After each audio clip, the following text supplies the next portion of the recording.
اعتقد تجربه مشرفه جدا، والحقيقه حاجه مشرفه للنادي الاهلي يبقى عنده الستورز ديت. واعتقد ان حتى الذوق والكواليتي وكل حاجه شايفها كويسه قوي الحقيقه. حاجه يعني ما اعتقدش اننا موجوده في الميدل ايست كله حاجه زي كده. جمهور الثالثه شمال وثالثه يمين اللي هم عشاق النادي الاهلي مستنيين الفرع بي والسي، نقدر نقول ان هم قريب ان شاء الله يفتتح ولا لا؟ طبعا، يعني المفروض ان احنا عندنا، انا مش فاكر كم محل يتفتح يعني، بس اعتقد ان احنا متفقين في خلال 3 سنين يبقى في 100 منفذ، يعني سواء محل او منفذ يعني. واعتقد ان احنا النهارده بنبتدي بالمحلات الكبيره. اعتقد الخطوه التاليه هتبقى المنافذ في كل مكان، يعني اللي اتمنى انه يبقى في كل حي وفي كل مدينه وفي كل قريه.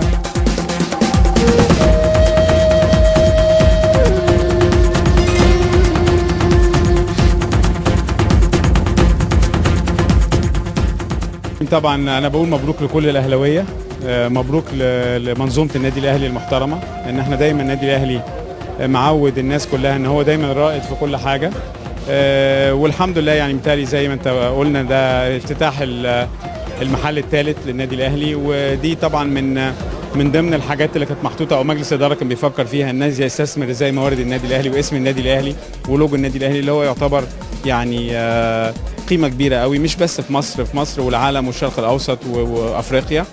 فانا طبعا شايف ان ده حاجه محترمه جدا، وان شاء الله في تقدم تاني، وده مش اخر ستور، لا هيبقى في ستورات تانيه لان في بزنس بلان احنا شغالين معاهم عليها، وان شاء الله باذن الله زي ما قلت يبقى ده برضو من الموارد الرئيسيه للنادي الاهلي، عشان في الاخر خدمه الكوره في النادي الاهلي وخدمه اعضاء النادي الاهلي وخدمه جمهور النادي الاهلي العظيم اللي هو يعني مطلوب مننا كل حاجه عشان نبسط هذا الجمهور.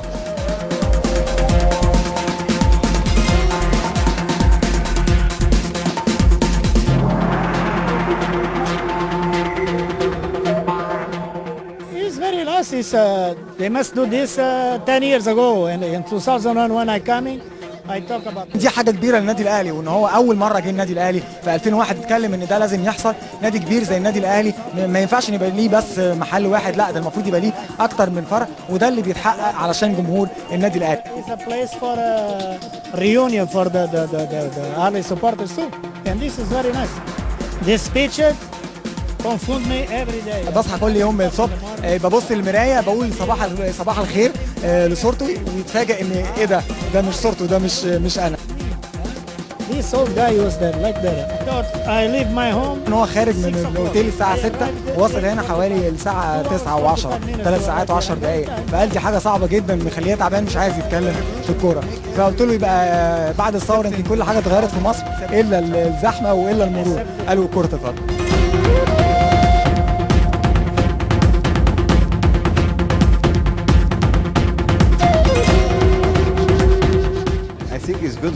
طبعا الديزاين جميل والشكل جميل، وان هو تاني مره يجي اكيد دي حاجه كويسه للنادي الاهلي، بتحسن من النادي الاهلي وبتحسن كمان لجمهوره على المستوى المادي. It's good for everyone. For Porto, for Sporting Lisbona. Yes. طبعا اكيد في البرتغال في بورتو في سبورتنج اكيد اشكال زي دي. الفرق بين الديزاين هنا وهناك هل تقريبا واحد المحلات الرياضيه نفس الستايل، لكن النهارده ده بيعبر عن النادي الاهلي وشكل النادي الاهلي. I only walking 5 meters. I don't know every. قال يعني هو يعني يا دوبك بس مشي 5 امتار فما لحقش يشوف كل حاجه، لكن طبعا معجب بالديزاين وبالشكل. More modern.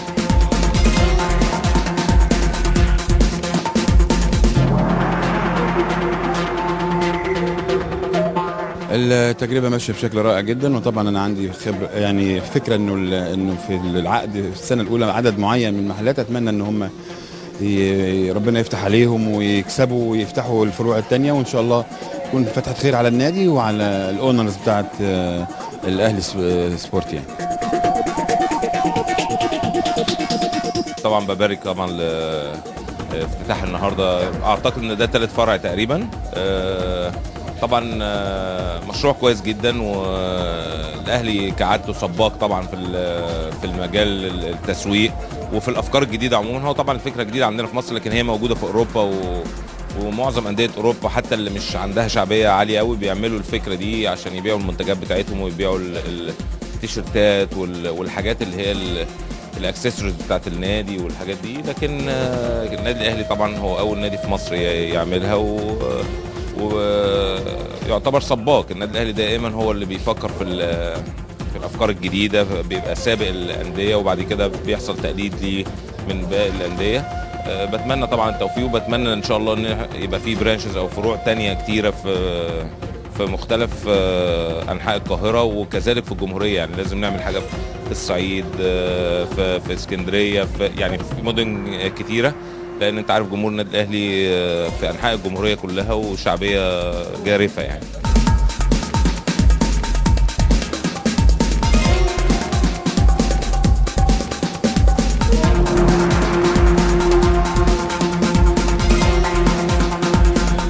ده الطموح، ان احنا لو عملنا 10 السنه دي يبقى في خلال 3 سنين هيبقى عندنا 50 باذن الله. خطه على مصر بس كمان، خطه على مصر بس ولا مصر والدول العربيه؟ ده بقى نقعد نتكلم فيها. الدول العربيه دي قصه تانية، لان السوق شرقانه جدا ومستنيه، بس ربنا يقويهم. يعني لو هم جامدين بكره الصبح ادخلهم في كل الخليج. تجربه شايفها ازاي لغايه دلوقتي كده؟ لا التجربه مبشره، بس انا معلش هطالبهم لازم يفكروا يعملوا اكتر من سعر لكل المستويات، لان الناس كل مستويات الشعب مستنيه الاهلي ستورز.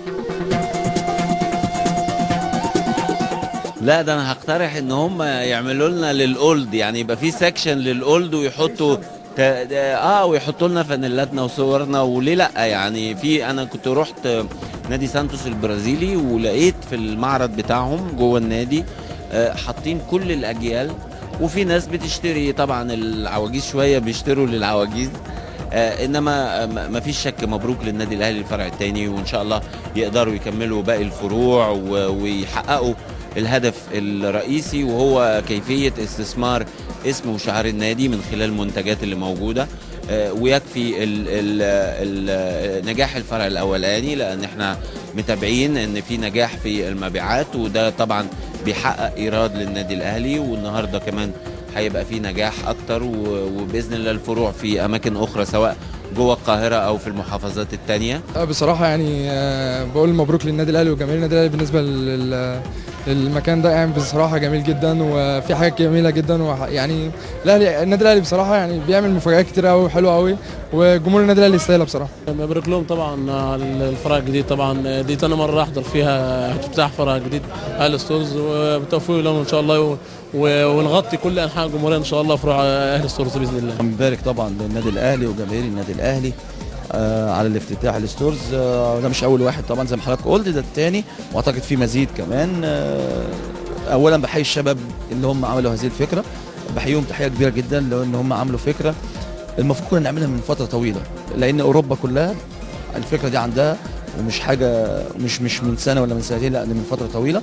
لكن بحييهم جدا على هذه الفكره، سواء احمد عبدون، كل اللي بيشتغلوا يعني على هذه الفكره. نتمنى لهم التوفيق، واعتقد ان الفتره اللي جايه هيكون في مزيد ان شاء الله من منتجات النادي الاهلي، والحاجات اللي احنا الاطفال والشباب والناس الكبار بتحب، ان هي بتحب، عندهم رغبه كبيره جدا ان هم يشوفوا شعار النادي الاهلي على التيشيرتات، شعار النادي الاهلي على الكشاكيل، على البارفان. الحاجات دي برضه طبعا اكيد هتبقى حاجه كويسه جدا بالنسبه للنادي الاهلي، وده ان شاء الله هتدي صدى كبير جدا في الفتره اللي جايه بالنسبه لجماهير النادي الاهلي، ودعايات للنادي الاهلي بشكل اكبر بكتير. احنا كنا نتمنى ان الاحداث دي تكون في ايامنا، ولكن احنا برضه ابناء النادي الاهلي وموجودين ومتواجدين معاهم، ودي حاجه يعني جميله قوي وحدث جميل للنادي الاهلي. ودايما النادي الاهلي سباق في اي حدث في مصر، حدث رياضي، وما شاء الله يعني حاجه جميله قوي تفرح انك تخش تلاقي كل حاجه انت نفسك فيها خاصه بالنادي الاهلي، شعار النادي الاهلي. هو ده الانتماء. يمكن الحاجات دي كانت اوروبا سابقانا طبعا، والحاجات دي متواجده هناك، ولكن النادي الاهلي عملها بشكل جميل جدا. وانت شايف يعني الناس كلها، حتى يعني الناس في الشوارع ما شاء الله يعني مالين حوالين المحل، في حاجه جميله يعني. طبعا انا بقول مبروك لاداره النادي الاهلي، ودايما بمزيد من نجاحات وانجازات للنادي الاهلي، وان شاء الله يعني نشوف النادي الاهلي دايما بطل مصر وبطل افريقيا وبطل العرب.